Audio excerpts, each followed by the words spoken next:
Good morning, boys and girls.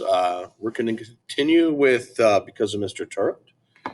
Just to give you a quick synopsis of last time, there was drama with Alexia making fun of people in her group, and it didn't go over that well. And that was all explained by Jessica with her 6 scenes. So now we're going to hear Luke's perspective on this. I'm very curious. All right. Let us continue. All right, page 84. Our bathroom is positioned directly across the hall from our classroom. Who cares, right?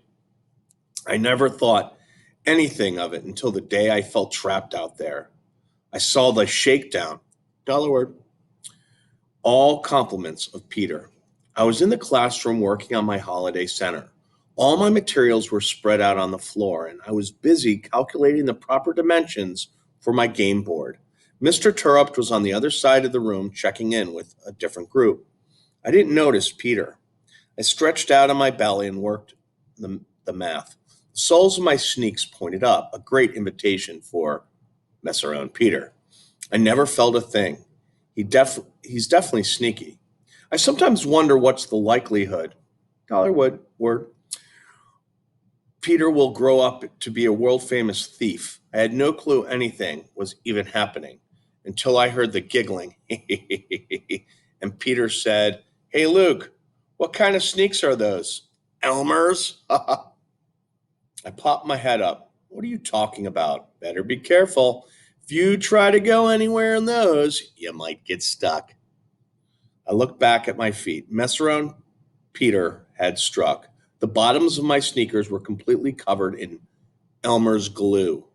"You jerk," I said without any real authority.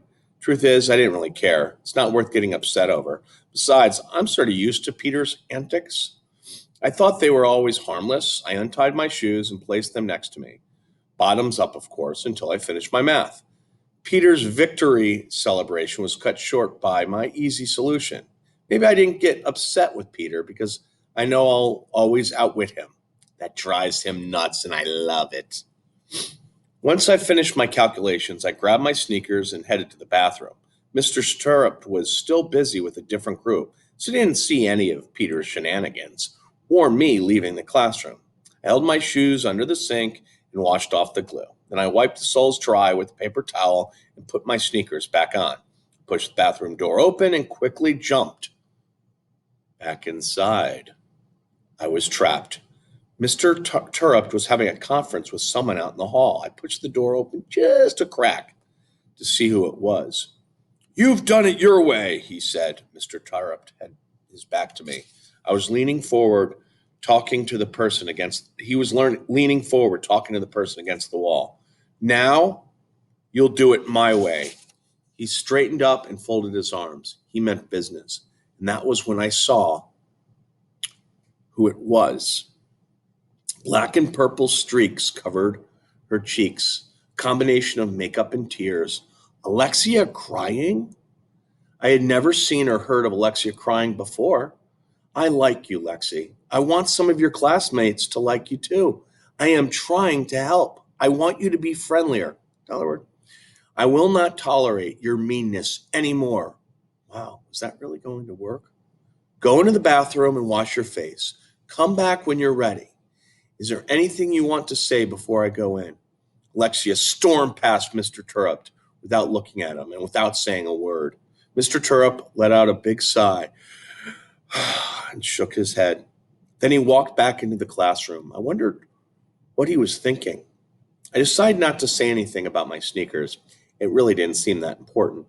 Mr. Turrup had more serious matters on his plate, like discipline. Dollar word.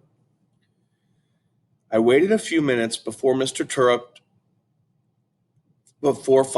Turp into the classroom. I didn't want it to seem obvious I had been eavesdropping, but I was eager to tell somebody about what I had just seen. That's why I think I walked into the classroom a little rushed and wasn't really paying attention. Even if I had been, it probably would have happened. I'd barely walked through the door before I stepped into a puddle of water. My feet went up and my arms flew out. I flailed like an ostrich trying to catch its balance. Somehow I managed to stay upright after sliding down linoleum floor to the carpet. Mr. Turrup was having a serious conversation with Jessica, Danielle, Jeffrey, and Anna. So he didn't see any of this, but Peter, Ben, and Nick and some of the other guys rolled around in hysterics. I knew what they had done, or should I said Peter had done. He likes to put his thumb over the opening of the drinking fountain, dollar word, and push the button. It's another one of his infamous stunts. This one makes the water shoot all the way to the door. That was how the puddle miraculously appeared on the floor. Whenever Peter meant to have the water on the floor, or if it just ended up there after he sprayed someone else, I don't know. Either way, it didn't matter. I didn't have time to do anything about it because someone else came through the door just after me. She must have been making her rounds, going from class to class just to visit for a few minutes. Today was her unlucky day. Mrs. Williams took one step, she's the principal, one step into our classroom and hit the water. I felt so sorry for her. She was wearing a navy blue suit, a jacket and skirt with high heels. She wasn't able to keep her balance. Her foot shot away out to the side, and as soon as it touched the puddle, I thought she was going to do a split, but then her other foot touched the water and slid forward. Mrs. Williams fell backwards with her arms grabbing empty air. She smacked back on her back, right in the water, with her legs stuck in the air. That's when I saw my principal's underwear. I couldn't believe it. I knew I shouldn't keep staring, but I couldn't look away. We all gawked at her multicolored flower underwear, and that's not the best of it or the worst of it. If you're Mrs. Williams,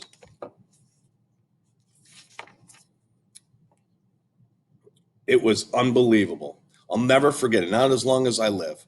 I swear it. It was the day I saw my principal's underwear. Mr. Turp rushed over to help her. The rest of us fought to keep from laughing. It was our principal, after all. Even Peter wasn't not snickering. He actually looked nervous. Mrs. Williams, are you okay? Mr. Turp said, helping her to her feet. Peter, get some towels to wipe that water up. Why did he pick Peter? Because he knew Peter's antics led to the water on the floor. I'm sure it was his way of letting Peter know he knew. I'm okay, Mrs. Williams said, brushing herself off and smoothing out her clothes. Sorry for the interruption. She turned and left. How embarrassing. As soon as the door closed behind her, the laughter and whispers started. Clearly, this can't happen again, Mr. Turp said. We're lucky Mrs. Williams didn't get hurt, or that someone else didn't either. I expect we won't have water pooled on the floor like that again. Mr. Turrup looked directly at Peter after saying this. Yep, he knew. He shook his head, then walked over to his desk. I thought for sure this event would be unequaled, dollar word, by any other for the rest of the year. Little did I know that something much bigger was going to be coming our way. I wonder what that is. And for the next reading, saving it till next time, is on Alexia. What is she thinking in her head? All right, boys and girls. So hope you're thinking of the character traits of these characters, and of course your character traits for what we're working on in reading and writing. All right, till next time.